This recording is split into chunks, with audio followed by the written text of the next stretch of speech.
One by one చేయండి, ఒకళ్ళు observe చేయండి, తర్వాత మిగతా వాళ్ళు చూద్దరు. కానీ ఒక అర్ధగంట తర్వాత అందరూ సైలెంట్ అయిపోతారు, మీరే చేతులు నొప్పి వచ్చి.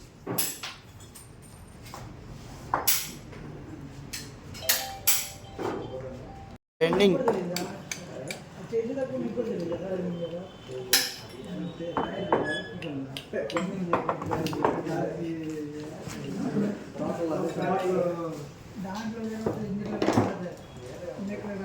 మరి ఐపీఎస్